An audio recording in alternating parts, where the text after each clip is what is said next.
بات اس وقت کی ہے کہ ہندوستان ملک کے آگرہ شہر میں ایک غریب پریوار رہا کرتا تھا۔ اس پریوار میں ایک غریب شخص عادل، اس کی بیوی ممتاز اور اس کے 2 بچے رہا کرتے تھے۔ اس کے گھر کے یہ حالات تھے کہ اس کے گھر میں 2 وقت کی روٹی کا ملنا بھی مشکل تھا۔ اس طرح سے عادل کے پریوار کی حالت بہت ہی خستہ تھی، لیکن اس کے پریوار کی سب سے بڑی خوبی یہی تھی کہ عادل اور اس کی بیوی اللہ کا ہمیشہ شکر ادا کرتے تھے۔ جیسے جیسے وقت گزرتا جا رہا تھا، پریشانیوں کا قہر بڑھتا جا رہا تھا۔ بات ان دنوں کی ہے کہ رمضان کا مہینہ بھی آ گیا۔ عادل، اس کی بیوی ممتاز اور بچے سحری کرنے کے لیے اٹھے، پر افسوس کی بات یہ ہے کہ اس کے گھر میں کھانے کو کچھ بھی نہ تھا۔ گھر میں بس تھوڑا سا نمک پڑا ہوا تھا، جس کو ممتاز نے اپنے بچوں کو پانی کے ساتھ پلا دیا اور بچوں کو سحری کرا دی، اور خود میاں بیوی نے بس پانی پی کر سحری کر لی۔ جیسے جیسے صبح کا وقت ہوا، سورج آسمان کو چڑھنے لگا تو عادل اپنے گھر سے نکل کے کام کی تلاش میں باہر نکل پڑا۔ عادل کے گھر کے باہر رہنے والے لوگ اس کا بہت مذاق اڑاتے تھے، اس کی غریبی کو چڑھاتے تھے، لیکن پھر بھی عادل کچھ بھی نہ بولتا تھا اور دل ہی دل میں صرف اللہ کا شکر ادا کرتا تھا۔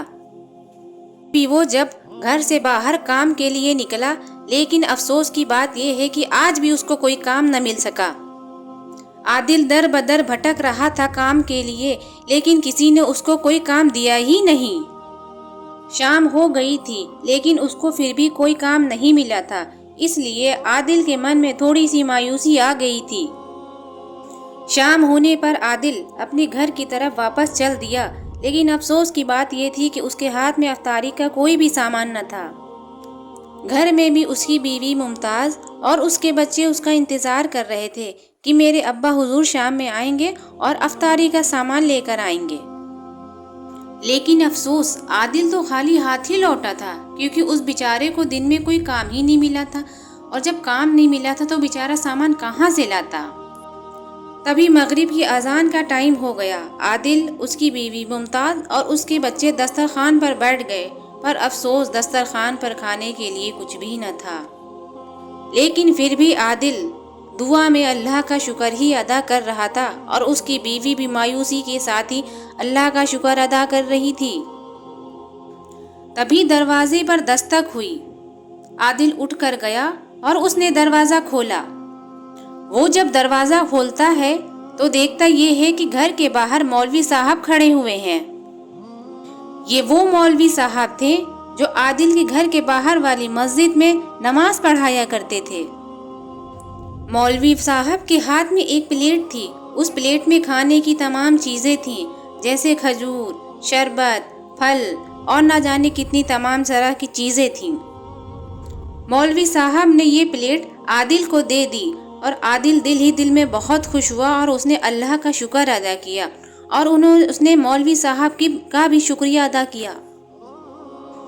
بچے کھانے کی پلیٹ کو دیکھ کر بہت خوش ہو گئے اور تالیاں بجانے لگے۔ پھر کیا، عادل کے پریوار نے مل جل کر افطاری کی اور اللہ کا بہت شکر ادا کیا کہ اللہ نے غیب سے افطاری کا انتظام کر دیا۔ پھر اگلی صبح ہوئی اور عادل کام کے لیے پھر گھر سے باہر نکل پڑا، پر افسوس کی بات یہ تھی کہ عادل کو آج بھی کام نہ مل سکا تھا۔ جیسے جیسے وقت گزرتا جا رہا تھا، عادل کی جسم میں کمزوری بڑھتی جا رہی تھی، کیونکہ وہ آج بھی روزے سے تھا۔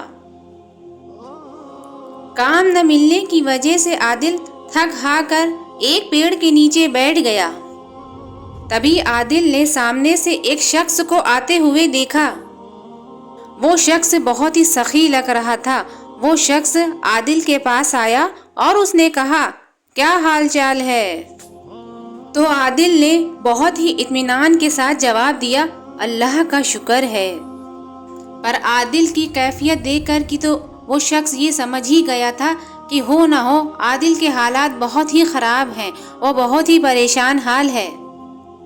اس شخص نے عادل کو جاتے وقت کھانے کی بہت ساری چیزیں دیں، جسے دیکھ کر پھر عادل نے دل ہی دل میں اللہ کا بہت شکر ادا کیا۔ جب وہ شخص جانے لگا تو اس نے عادل سے یہ کہا کہ میں تم سے کچھ کہنا چاہ رہا ہوں۔ تو عادل نے یہ کہا بتاؤ کیا کہنا چاہ رہے ہو؟ تو اس شخص نے یہ کہا کیا تم میرے ساتھ کام کرو گے؟ یہ بات سن کر عادل کے من میں تو جیسے امید ہی جگ گئی ہو، کیونکہ وہ تو ویسے بھی کام کی تلاش میں تھا اور اسے کام نہیں مل رہا تھا۔ عادل نے اس شخص سے کہا ہاں ضرور، میں آپ کے ساتھ ضرور کام کرنا چاہوں گا۔ پھر اگلے دن عادل اپنے گھر سے نکلا اور اس آدمی کے گھر چلا گیا جہاں پر اس کو کام کرنا تھا۔ وہاں پر ایک کارخانہ تھا۔ اس شخص نے عادل کو اس کارخانے میں کام پر رکھ لیا۔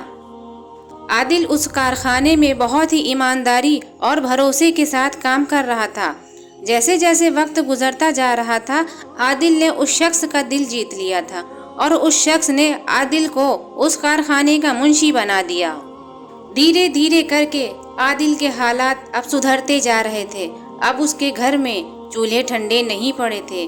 اس کے گھر میں اب کھانے پینے کی کوئی کمی نہ رہ گئی تھی۔ عادل کو جب پہلی تنخواہ ملی تو اس نے سب سے پہلے غریبوں کو کھانا کھلوایا اور ضرورت مند کی ضرورت کو پورا کیا۔ اب عادل کا نام دور دور تک ہونے لگا تھا۔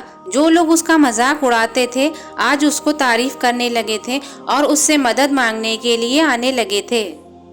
تو اس کہانی سے یہی سبق ملتا ہے کہ میرے دوستو، اللہ کا شکر ہمیشہ ادا کرنا چاہیے۔ اللہ آج نہیں تو کل، کل نہیں تو پرسوں ہمارے حالات ضرور بدلتا ہے۔